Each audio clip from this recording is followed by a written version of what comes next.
History I کے پیارے دوستو، السلام علیکم۔ میں ہوں فہیم جراد۔ ناظرین گرامی، کہا جاتا ہے کہ جس وقت ہندوستان پر مغل بادشاہ شان و شوکت سے حکومت کر رہے تھے، اس وقت چین پر بھی ایک طاقتور ترین خاندان حکومت پر براجمان تھا، جسے منگ سلطنت کا نام دیا گیا تھا۔ یہ سلطنت تعمیر و ترقی میں اپنا کوئی ثانی نہیں رکھتی تھی، لیکن اس کے ساتھ ساتھ اس سلطنت کے حکمران اتنے عیاش اور ظالم تھے کہ آج بھی ان کی عیاشیوں کی داستانوں سے کتابیں بھری پڑی ہیں۔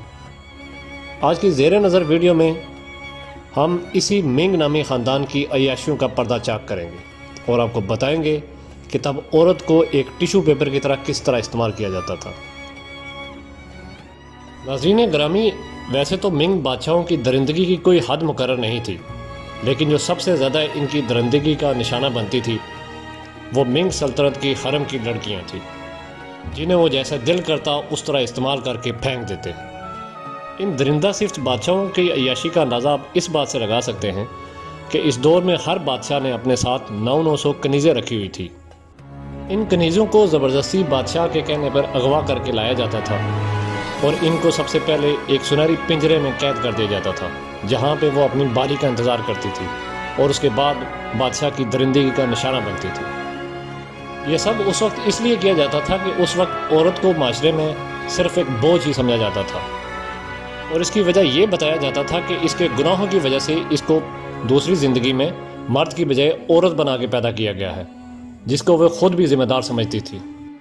مگر پھر بھی اس طرح کوشش کی جاتی تھی کہ عورت کے کردار کو اس طرح ڈھالا جائے کہ مرد اسے قبول کر سکے، لہٰذا مرد کی مرضی کے مطابق عورت کو ہر اچھا اور برا کام کرنا پڑتا تھا۔ اس سلسلے میں بچپن سے ہی لڑکی کے پیروں کو کپڑے کے ذریعے باندھ دیا جاتا تھا، جس کو باقاعدہ ایک رسم کی شکل دی گئی، جس کو پیر بندی کہا جاتا تھا۔ اس سے لڑکی کو بہت سخت اذیت ہوتی تھی، کیونکہ یہ کافی تکلیف دہ عمل تھا، اور جب تک پٹیاں بندھی ہوتی تھی وہ چل پھر بھی نہیں سکتی تھی۔ اس رسم کی ابتدا 10ویں صدی عیسوی میں شاہی خاندان کی رقاصاؤں نے کی تھی، جو اپنے چھوٹے چھوٹے پیروں کی وجہ سے خوبصورت رقص کرتی تھی۔ لہٰذا چینی مردوں کو عورت کے چھوٹے پیروں سے چلنا رومان پرور لگا، جس کی وجہ سے یہ رسم پورے چین میں پھیل گئی۔ منگ بادشاہوں کے محلوں میں بھی اس رسم پہ سختی سے عمل کیا جاتا تھا، جس کی بڑی وجہ یہ تھی کہ بادشاہوں کو ڈر ہوتا تھا کہ کہیں یہ کنیزیں بھاگ نہ جائیں، اس لیے ان کے پیروں کو بھی رسم کا بہانہ بنا کے باندھ دیا جاتا تھا۔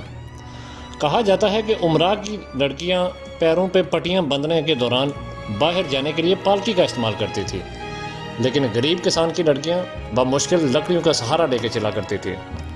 اسی رواج کی وجہ سے بعض اوقات خواتین زندگی بھر کے لیے معذور ہو جاتی تھی، اور بالآخر اس رسم کا خاتمہ چین میں کمیونسٹ انقلاب آنے کے بعد ختم ہوا۔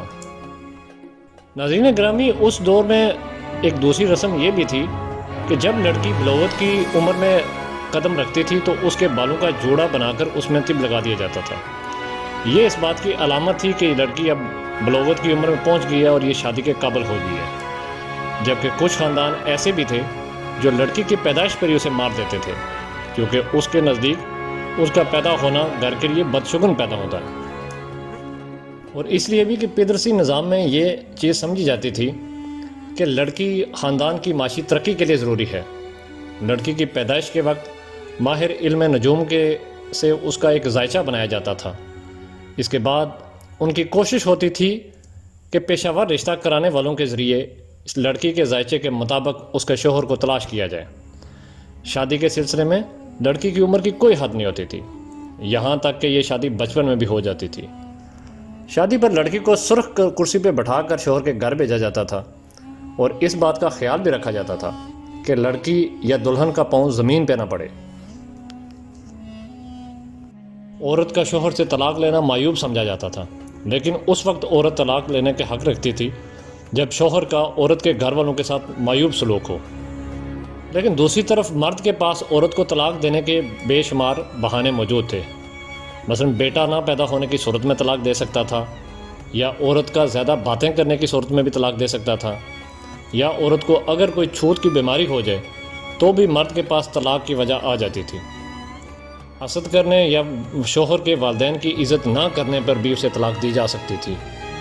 اگر کسی عورت کا منگیتر یا شوہر فوت ہو جاتا تو اس سے توقع کی جاتی تھی کہ وہ اپنی ساری زندگی اسی کے نام پہ گزارے گی، جبکہ جدید کنفیوشس فلسفے کے مطابق ایک بیوہ کے لیے فاقے سے مر جانا دوسری شادی کر کے اپنی قدر کھونے سے 1000 درجے بہتر تھا۔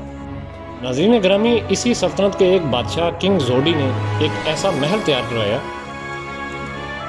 جس کو شہر ممنوع قرار دیا گیا تھا۔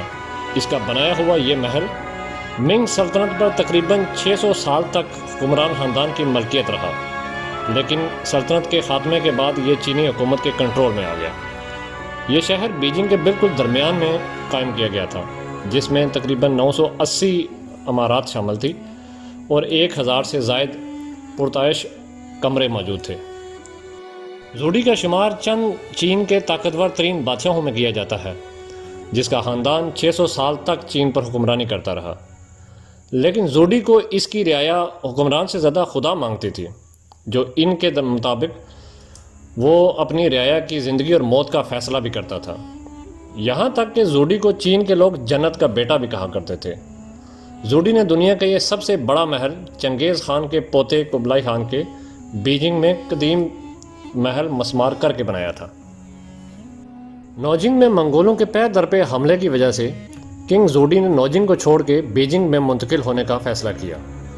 سن 1406 عیسوی میں زوڈی اپنے اہل و عیال، رعایا اور تمام مال و دولت سمیت بیجنگ میں منتقل ہونے کا اس نے فیصلہ کیا، اور قبلائی خان کا ایک محل شہر کے عین وسط میں دیکھنے کے بعد زوڈی نے یہیں رہائش کا فیصلہ کیا اور حکم دیا کہ قبلائی خان کا محل مسمار کر کے ایک نیا شہر آباد کیا جائے۔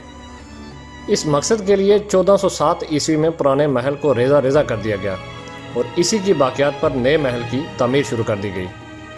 1000 کمروں پہ مشتمل عالیشان محل کی تیاری کے لیے چین بھر سے 10 لاکھ انتہائی ماہر اور جوان مزدوروں کو اکٹھا کیا گیا، جنہوں نے مسلسل 14 سال کی انتھک محنت کے بعد کنگ زوڈی کے خواب کی تعبیر کو مکمل کیا۔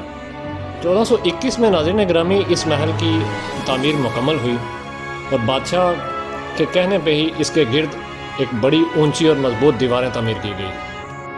اس شہر میں رائل فیملی کے علاوہ کسی کو بھی داخل ہونے کی اجازت نہیں تھی، البتہ سال نو کی تقریب کے لیے شہری اس شہر میں داخل ہو سکتے تھے۔ اس کے علاوہ غلطی سے بھی شہر میں داخل ہونے والوں کے لیے موت کی سزا مقرر تھی۔ اس شہر کی تعمیر کے لیے 10 سال تک لکڑی اور سنگ مرمر جمع کیا جاتا رہا اور 300 ٹن وزنی سنگ مرمر کے پتھروں کو چین کے کونے کونے سے اکٹھا کر کے یہاں پہ لایا گیا۔ لکڑی اور پتھر کو جمع کر کے اس محل کو اور شہر کو تعمیر کرنے والے تمام مزدوروں کی فہرست آج بھی یہاں پہ موجود ہے۔ بادشاہ زوڈی کے لیے اس شہر میں کئی محل بنائے گئے ہیں اور بے شمار تخت بھی بنائے گئے ہیں جو زیادہ تر سونے پر بنے ہوئے ہیں، اور آج بھی یہ ان محل میں موجود ہیں۔ ان تختوں پر ڈریگن بنائے گئے تھے جو کہ چین میں طاقت کی علامت سمجھے جاتے تھے۔ امید ہے ناظرین آپ کو آج کی ہماری ویڈیو پسند آئی ہوگی۔ ایسی ہی معلوماتی ویڈیو دیکھنے کے لیے ہمارے چینل کو سبسکرائب کریں تاکہ ہمارا آپ سے رابطہ بنا رہے۔ اگلی ویڈیو تک اپنے دوست فہیم جلال کو اجازت دیں۔ اللہ حافظ۔